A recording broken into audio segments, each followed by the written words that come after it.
ꯃꯌꯥꯝ ꯉꯁꯤꯗꯤ Hiyang Geigi Nongma Panb Chanou Katpa numit oibagi chengbu anigi lei lengbagi aina akhoi sanaraido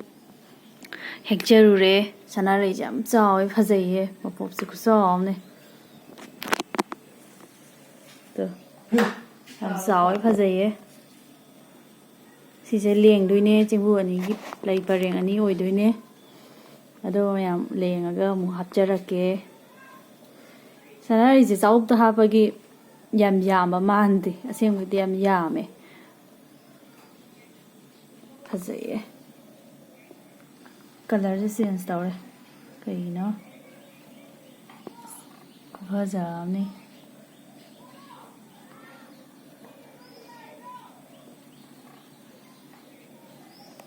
Hosiki lay the ling below paring and ling Hazayam. Amana sanare khara pik khare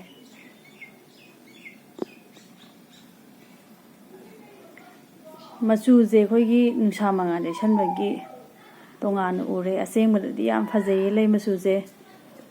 mungdana imana kanna laindau be ka loina katpagi ko apan gi ju sangren gi ju katpagi imana honari semi Minta pasalag.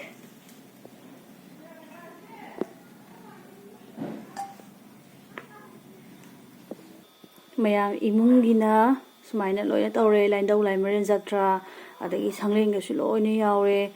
mafam mai mafam loi siline khoina ngamjab khra katchre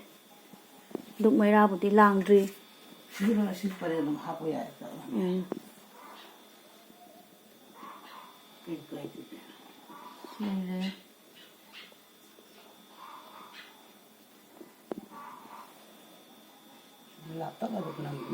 Lain dau di ma uchara roge thangjan ba hogre imana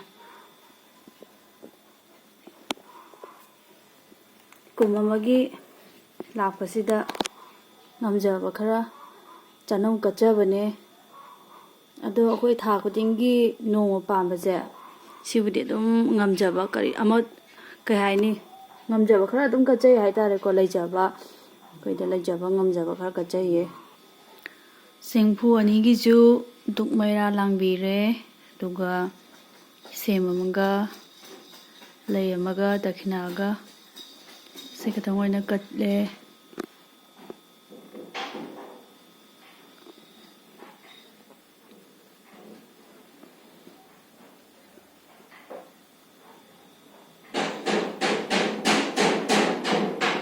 Chanou Katpa mau yam pi me aibo